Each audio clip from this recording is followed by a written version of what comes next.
Myself Shilpa Katavale from SCS Girls Junior College, Paspauli, Nagpur.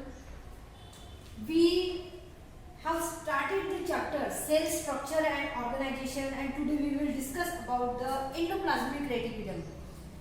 Endoplasmic reticulum is a little network within the cytosol, is present in all eukaryotic cells except the ova, mature red blood corpuscles.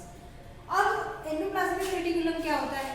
ये present होता है eukaryotic cell में. Suppose this is eukaryotic cell और ये जो है ये nucleus है और यहाँ पर प्रेजेंट होता है एंडोप्लाज्मिक रेटिकुलम. कुछ इस तरह का स्ट्रक्चर रहेगा. अब ये सारे सेल में प्रेजेंट होता है एक्सेप्ट ओवा, मीन्स फीमेल गमीट जो तैयार होता है उसमें नहीं होता है, और रेड ब्लड कार्पसल्स होते हैं उसमें नहीं होता है. इन दो टाइप के सेल को छोड़कर बाकी सारे सेल्स में एंडोप्लाज्मिक रेटिकुलम प्रेजेंट रहेगा.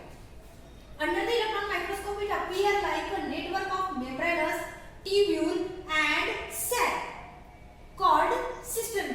यहाँ पर आपको कुछ इस प्रकार का नेटवर्क जैसा स्ट्रक्चर मिलेगा, ऐसा दिखेगा. एंडोप्लाज्मिक रेटिकुलम जो है इस तरह का नेटवर्क लाइक स्ट्रक्चर दिखेगा और इसमें एक ट्यूबुल जैसे स्ट्रक्चर दिखेंगे और सेल जैसे स्ट्रक्चर दिखेंगे. मींस आपको ये स्ट्रक्चर जो है कुछ इस तरह से अपीयर्ड होंगी. अब इसको बोला जाता है सैक, मींस यहाँ से कोई भी चीज जो है वो अंदर आ सकती है, इसलिए उसको सैक बोला गया है. और इस पोर्शन को यहाँ पर सिस्टर्नी बोला जाता है. Now it form more than 50% of total membrane of eukaryotic cell. Eukaryotic cell की 50% ऑफ कंटेंट जो है वो एंडोप्लाज्मिक रेटिकुलम का ही होता है. This divides the cytoplasm into parts with in the lumen of year. Endoplasmic reticulum के lumen में अगर प्रेजेंट रहता है तो उसको हम लैमिनल साइटोप्लाज्म बोलते हैं. मतलब डिवाइड हुआ है साइटोप्लाज्म टू पार्ट्स में. Non luminal cytoplasm that lies outside the ER. Endoplasmic reticulum के बाहर जो प्रेजेंट रहेगा उसको बोलेंगे हम यहाँ पे non luminal cytoplasm. Membrane of endoplasmic reticulum is continuous with nuclear membrane at the one end extends till the cell membrane. अब हम यहाँ पर देख सकते हैं एंडोप्लाज्मिक रेटिकुलम का वन एंड जो है वो न्यूक्लियर मेम्ब्रेन से लग कर है. This is nucleus and this is nuclear membrane. यहाँ से लग कर है और सेकेंड एंड जो है अदर एंड जो है वो है सेल मेम्ब्रेन या फिर प्लाज्मा मेम्ब्रेन से जुड़ा हुआ. इस तरह से एंडोप्लाज्मिक रेटिकुलम न्यूक्लियर एनवेलप से भी जुड़ा रहेगा और सेल मेम्ब्रेन से भी जुड़ा रहेगा. Now it thus acts as intracellular supporting framework and helps in maintaining position of various cell organelles in the cytoplasm. यहाँ पर ये एक फ्रेमवर्क प्रोवाइड करता है, सपोर्ट प्रोवाइड करता है. इंट्रासेल्युलर है, सेल के अंदर प्रेजेंट रहता है, बाहर प्रेजेंट नहीं रहता है. और ये मदद करता है बहुत सारे सेल ऑर्गेनेल्स को एडजस्ट करने में. बोल सकते हैं साइटोप्लाज्म में किस तरह से वो रहेंगे, किस तरह से उनको मटेरियल प्रोवाइड होगा, प्रोटीन वगैरह भी रहता है, हम देखेंगे भी आगे. तो ये सारी चीजें जो है एंडोप्लाज्मिक रेटिकुलम मदद करता है दूसरे ऑर्गेनेल्स को साइट प्रोवाइड करने में या फिर साइटोप्लाज्म में उनको जगह दिलाने में. कुछ मटेरियल सेल मेम्ब्रेन से न्यूक्लियस की तरफ लेकर जाना हो, ट्रांसपोर्ट करने में भी मदद करता है. क्योंकि सेल मेम्ब्रेन से न्यूक्लियस की तरफ कोई भी मटेरियल अगर प्रोवाइड करना हो, ट्रांसपोर्ट करना हो तो एंडोप्लाज्मिक रेटिकुलम भी कर सकता है. वो डायरेक्ट कांटेक्ट में है दोनों के.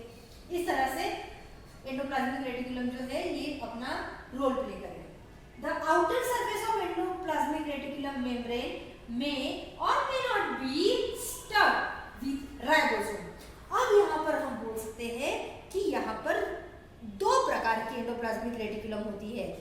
इसका मतलब ये है यहाँ पर कि एंडोप्लाज्मिक रेटिकुलम इस तरह से स्मूथ भी हो सकती है या फिर रफ भी हो सकती है.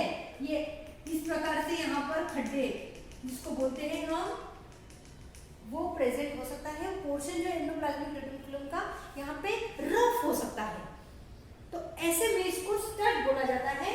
तो स्मूथ भी हो सकता है या फिर रफ भी हो सकता है. According to this portion it is called as rough endoplasmic reticulum both differ in their function. दोनों के अपने अलग अलग फंक्शन है, डिपेंड करता है कि वो रफ एंडोप्लाज्मिक रेटिकुलम है कि स्मूथ एंडोप्लाज्मिक रेटिकुलम है, दोनों के अपने अलग अलग फंक्शन रहेंगे। Now smooth endoplasmic reticulum, smooth endoplasmic reticulum is involve in various processes in different cell. अलग अलग सेल्स में इनके अलग अलग फंक्शंस हो सकते हैं depending on the cell type. अब सेल कौन सा है उस पर डिपेंड करेगा कि स्मूथ एंडोप्लाज्मिक रेटिकुलम का वर्क क्या होगा। It helps in synthesis of lipid. ये सेल पर डिपेंड करता है कि उसमें उसको कौन सा वर्क प्ले करना है।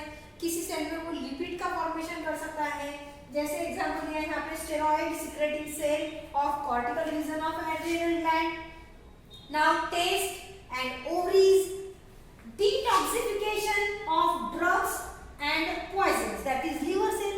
liver cell में कोई भी बॉडी में कुछ भी ऐसा पॉइजनस हो तो वो लिवर सेल में कलेक्ट हो जाता है। अब स्मूथ एंडोप्लाज्मिक रेटिकुलम का ये काम है कि अगर वो लिवर सेल में प्रेजेंट है, होंगे ही ऑब्वियसली होंगे, हम पढ़ चुके हैं कि सिर्फ ओवा और रेड ब्लड कॉर्पस्कल्स में ये एब्सेंट होते हैं, उसके अलावा ये हर सेल में प्रेजेंट रहेंगे। तो लिवर सेल्स में डिटॉक्सिफिकेशन करने का काम यहाँ पर एंडोप्लाज्मिक रेटिकुलम करेगा। लीवर जो है वो सेल से ही बना हुआ है, उसके पास स्मूथ एंडोप्लाज्मिक रेटिकुलम है, तो सेल में डिटॉक्सिफिकेशन करने का काम एंडोप्लाज्मिक रेटिकुलम करेंगे। और वो भी कौन से, तो स्मूथ एंडोप्लाज्मिक रेटिकुलम करेंगे। उनका काम है, अगर वो लिवर सेल के कंटेंट है, लिवर सेल में प्रेजेंट है, तो लिवर सेल का काम है कि जो भी टॉक्सिक सब्सटेंसेस है उसको कलेक्ट करना, तो उनका डिटॉक्सिफिकेशन करना, मतलब वहां से टॉक्सिन्स को टॉक्सिन लेस कर देना, ये स्मूथ एंडोप्लाज्मिक रेटिकुलम का काम है। Now the storage of calcium ion muscle cell. Muscle cells में कैल्शियम आयन को स्टोरेज करके रखना, ये अलग अलग सेल के यहाँ पर अलग अलग फंक्शंस आप लोगों को दिए हुए हैं। Now rough endoplasmic reticulum. Rough endoplasmic reticulum is primarily involve in protein synthesis. अब ये रफ एंडोप्लाज्मिक रेटिकुलम जो है ये सीधा प्रोटीन सिंथेसिस में मदद करता है। क्यों? क्योंकि रफ एंडोप्लाज्मिक रेटिकुलम का मतलब ये है कि एंडोप्लाज्मिक रेटिकुलम पर राइबोसोम प्रेजेंट है। अगर राइबोसोम प्रेजेंट है तो ऑब्वियसली वो प्रोटीन सिंथेसिस में पार्ट लेगा ही लेगा। These proteins are secreted by ribosome attached to rough endoplasmic reticulum and are called as secretory protein।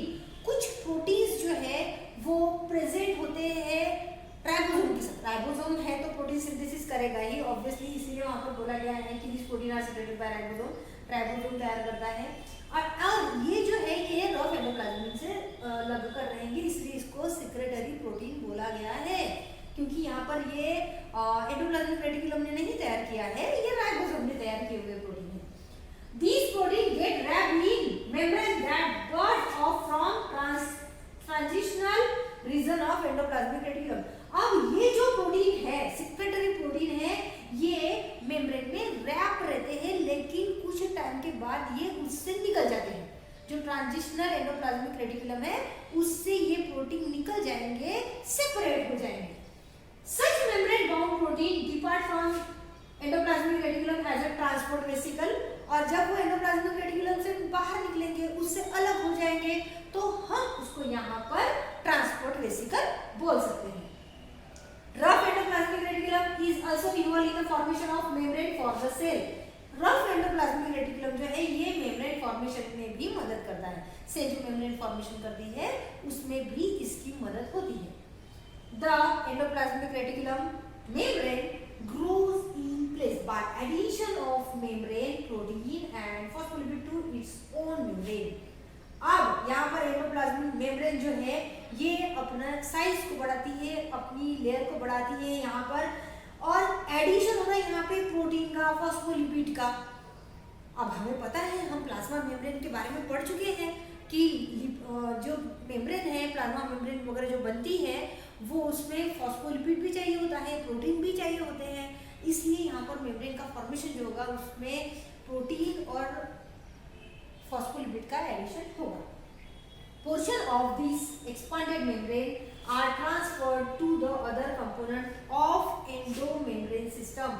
अब जो भी पोर्शन जो एक्सपांड हो रहा है मेम्ब्रेन का, उसमें से जो भी पोर्शन एक्सपांडेड पोर्शन है या फिर उसमें से कुछ चीजें हैं जो ट्रांसपोर्ट करनी हो, तो ये ट्रांसपोर्ट कर सकते हैं एंडोमेम्ब्रेन सिस्टम में। अब एंडोमेम्ब्रेन सिस्टम में गोल्गी बॉडीज भी आती है, एंडोप्लाज्मिक रेटिकुलम भी आता है और न्यूक्लियस भी आता है, न्यूक्लियर मेम्ब्रेन भी आती है। हमको पता है, हम प्रीवियस क्लास में पढ़ चुके हैं। तो एंडोप्लाज्मिक रेटिकुलम जो है उनको एक्सपांडेड मेम्ब्रेन जो है ये अपना कुछ पोर्शन या फिर उसके पास जो भी मटेरियल है, अगर वो एंडोमेम्ब्रेन सिस्टम को चाहिए, ज़रूरत है, तो ये उनको प्रोवाइड यहाँ पर कर सकता है, अपने कंपोनेंट जो है उनके साथ शेयर कर सकता है। And this is all about the endoplasmic reticulum.